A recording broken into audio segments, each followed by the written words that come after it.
अयोध्या में राम मंदिर की प्राण प्रतिष्ठा होने जा रही है। 22 जनवरी को प्राण प्रतिष्ठा होगी, लेकिन अयोध्या को लेकर जिस तरह राम मंदिर बनाने को लेकर संघर्ष शुरू हुआ, आपको बता दें 89 में जो है आंदोलन शुरू हुआ था अयोध्या में राम मंदिर बनाने को लेकर, और 92 में यानी यूं कहें कि 92 में बाबरी मस्जिद को जैसे ढाया गया उसके बाद विरोध शुरू हो गया। लेकिन उन सब के बीच एक नाम ऐसा भी है जिनको अपने ही समाज से विरोध का सामना करना पड़ा।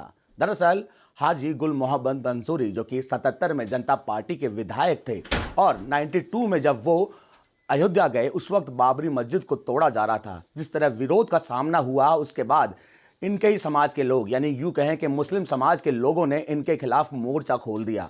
विरोध के स्वर तेज हो गए, जो है इनको समाज से बाहर भी किया गया, अलग अलग नामों से पुकारा जाने लगा। क्या कुछ मंजर रहा, हमारे साथ खास बातचीत के लिए पूर्व विधायक, पूर्व राज्य मंत्री हाजी गुल मोहम्मद।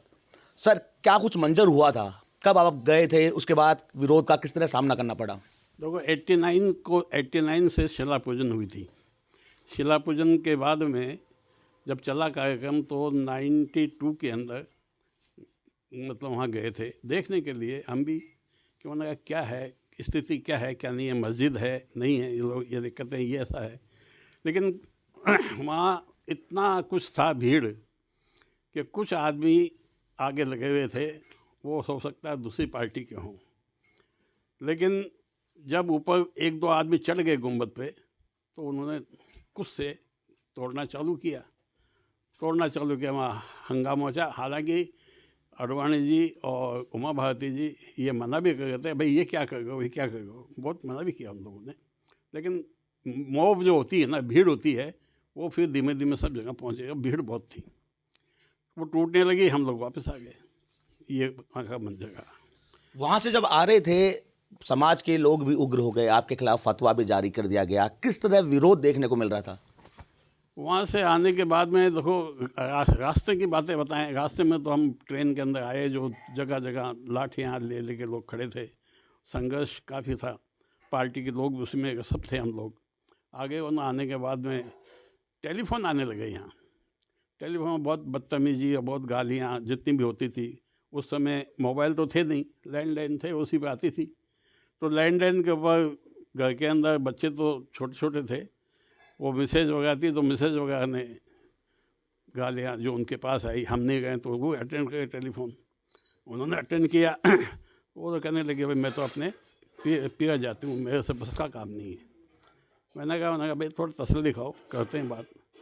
फिर शेखावत जी उस समय चीफ मिनिस्टर थे, उनसे हमने कहा, उन्होंने ये स्थिति हो गई। तो उन्होंने फिर यहाँ गार्ड लगा दिए। तो एक गार्ड तो मेरे साथ में कहीं भी जाता था और 2 गार्ड यहाँ रहते थे। क्या है कि पोजीशन ऐसी थी कि अपने ही लोग थे वो ऐसे खिलाफ हो गए कि कहीं भी मतलब मार देवें इनको, ये हो गया। जैसा तोड़ के मैं ही आया हूँ वहाँ पे, स्थिति ये हो गई। हालांकि हम तो ये देखने गए थे, मैंने कहा भाई स्थिति है क्या, वो ये तो देखें कम से कम।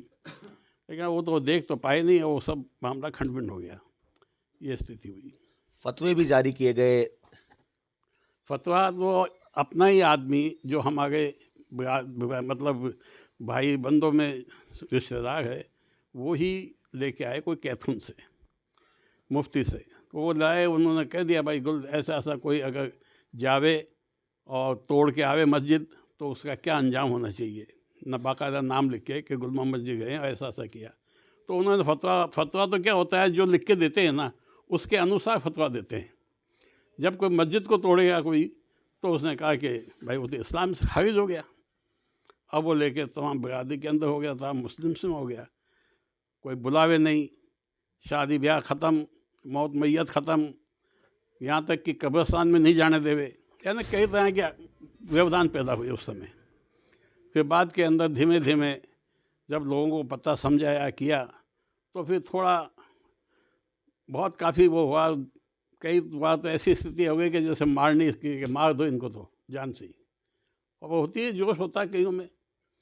गुल मोहम्मद को उस वक्त गुल राम के नाम से भी पुकारा जाना था, अलग अलग नाम निकाले जा रहे थे।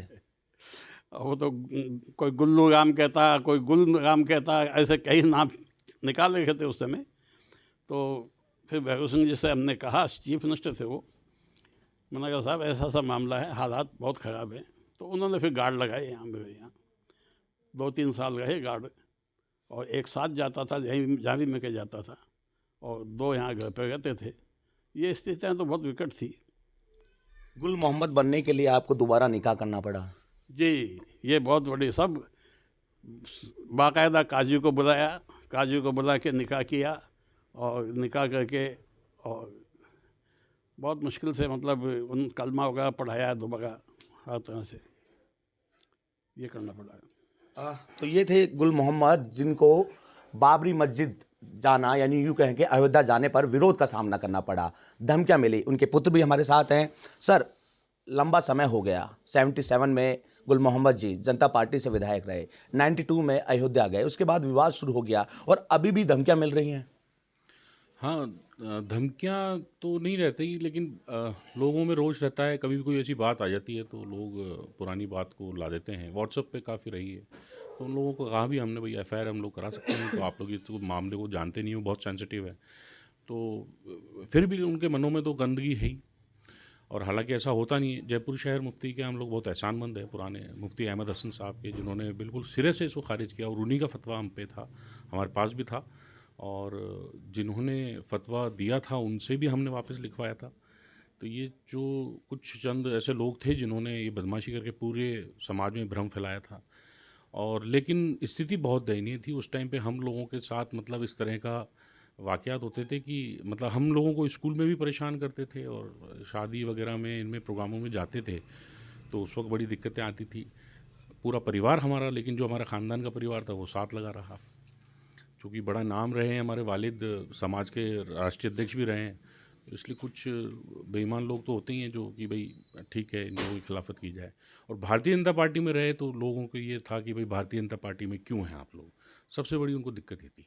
लेकिन हमारे वालिद ने मतलब हमेशा पार्टी का झंडा उठाए रखा, और एक तो यही कहा उन्होंने हमेशा कि भाई बीजेपी में रहना है तो भाई मुसलमानों के लिए तो एक इबादत है, कि अगर भाई जो जैसे हालात कांग्रेस ने मुसलमानों के लिए पैदा किए हैं, तो उस हिसाब से तो भारतीय जनता पार्टी मुसलमानों के लिए अच्छी है। एक लंबी दास्तां, यूं कहें कि 22 जनवरी को अयोध्या में राम मंदिर की प्राण प्रतिष्ठा होने जा रही है, लेकिन उसके पीछे की लंबी कहानी गुल मोहम्मद मंसूरी ने हमें बताया कि किस तरह अपने ही समाज के लोगों को समझाने के लिए सालों लग गए, विरोध का सामना करना पड़ा। हालांकि अब स्थिति थोड़ी पटरी पर जरूर आई है, लेकिन सोशल मीडिया के जरिए अभी भी धमकियां दी जा रही है। बसंत पांडे, TV9, जयपुर।